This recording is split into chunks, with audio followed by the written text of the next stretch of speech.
Bismillahirrahmanirrahim. Assalamualaikum warahmatullahi wabarakatuh. Alhamdulillahi rabbil alamin. Wabihi nasta'inu ala umuri dunya waddin. Ashhadu an la ilaha illallah wahdahu la syarikalah. Wa ashhadu anna muhammadan abduhu wa rasuluh. Allahumma salli wa sallim wa barik ala sayyidina Muhammadin wa ala alihi wa ashabihi wa ummatihi ajma'in. Subhanaka la ilma lana illa ma 'allamtana innaka antal alimul hakim. Berjumpa lagi bersama saya Syahruddin Jamal di channel Syahruddin Jamal Official. Menyapa semua teman-teman dimanapun Anda berada hari ini. Mudah-mudahan semuanya dalam keadaan sehat walafiat, dilancarkan pekerjaannya, dilancarkan usahanya, dan dilancarkan rezekinya oleh Allah Subhanahu wa taala. Baik, sebelumnya saya ucapkan terima kasih kepada teman-teman yang sudah mendukung channel ini untuk terus berkembang. Terima kasih yang sudah like, terima kasih yang sudah menonton video-video yang ada di channel ini, terima kasih yang sudah subscribe. Mudah-mudahan bermanfaat, mudah-mudahan kebaikannya dibalas dengan pahala yang berlipat ganda di sisi Allah Subhanahu wa taala. Baik, di video kali ini memuat tentang kisah Islamnya Sayyidina Bilal bin Rabah, muazzin termasyhur, bagaimana beliau masuk Islam, bagaimana Sayyidina Bilal bin Rabah menunjukkan cintanya yang begitu dalam, yang begitu besar kepada Allah Subhanahu wa taala, dan kita belajar sebagai umat Islam bagaimana beliau masuk Islam dan bagaimana cinta kita yang seharusnya itu kepada Allah Subhanahu wa taala. Selamat menyaksikan video ini, mudah-mudahan bermanfaat. Assalamualaikum warahmatullahi wabarakatuh. Innal hamdalillah nahmaduhu wa nasta'inuhu wa nastaghfiruhu wa na'udzu billahi min shururi anfusina wa min sayyiati a'malina man yahdihillahu fala mudilla lahu wa man yudlil fala hadiya lahu. Bahwa Allah Subhanahu wa taala berkata di kitab hari ini, yaitu hadats sahabat, hikayat sahabat, bab 4, kisah Islamnya Sayyidina Bilal bin Rabah al-Habsyi radhiyallahu anhu dan penderitaannya. Sayyidina Bilal al-Habsyi radhiyallahu anhu adalah seorang sahabat yang masyhur. Ia muadzin tetap Masjid Nabawi. Semula ia seorang budak milik seorang kafir, yaitu Umayyah bin Khalaf. Kemudian ia memeluk Islam yang menyebabkannya banyak menerima berbagai siksaan. Umayyah bin Khalaf adalah seorang kafir yang sangat memusuhi Islam.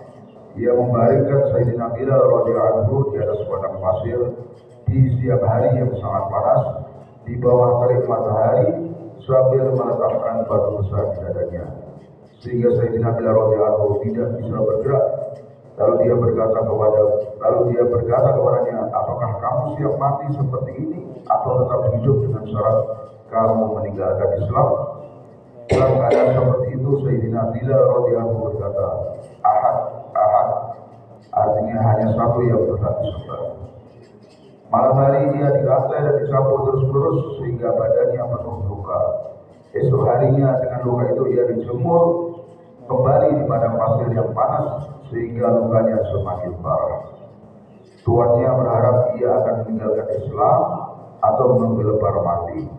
Orang yang menyiksa Sayyidina Bilal radhiyallahu anhu sampai keletihan sehingga perlu bergantian.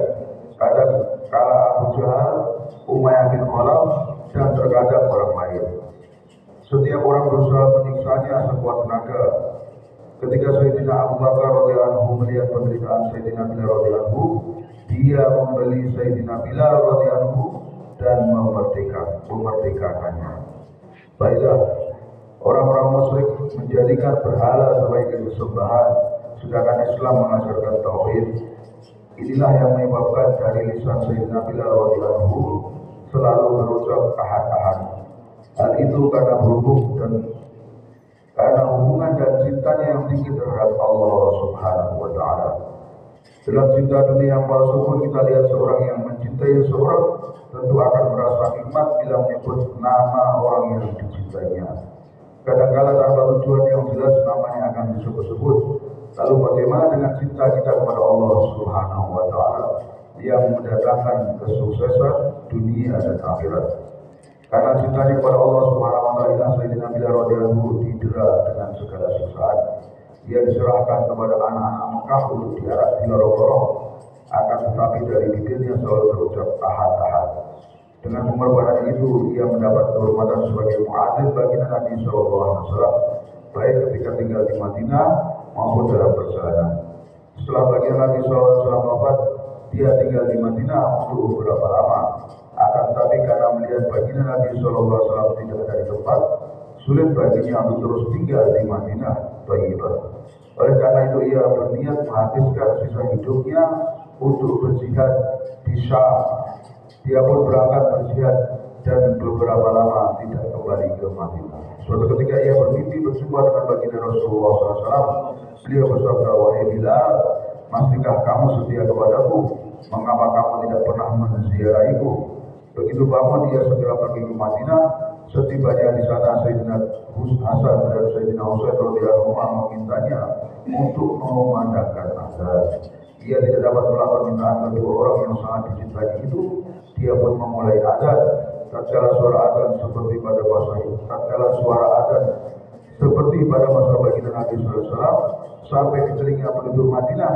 Madinah pun gempar. Para wanita pun menangis dan keluar dari rumah-rumah mereka. Setelah tinggal beberapa hari di Madinah, ia pun kembali ke Syam. Menjelang tahun 20 Hijriah dia wafat di Damaskus. Dijelaskan dari kitab Ushudul Ghaffar.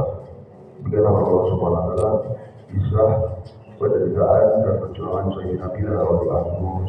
Semoga memberikan tauladan kepada kita bagaimana menggunakan agama dengan kuat-kuat, walaupun apapun susah terjadi, tapi tetap kita tidak tinggalkan agama Islam. Dan hari ini kita sampaikan kepada saudara kita ini. Subhanallah wa bihamdika asyhadu an la ilaha illa anta astaghfiruka wa atubu ilaik. Assalamualaikum warahmatullahi wabarakatuh.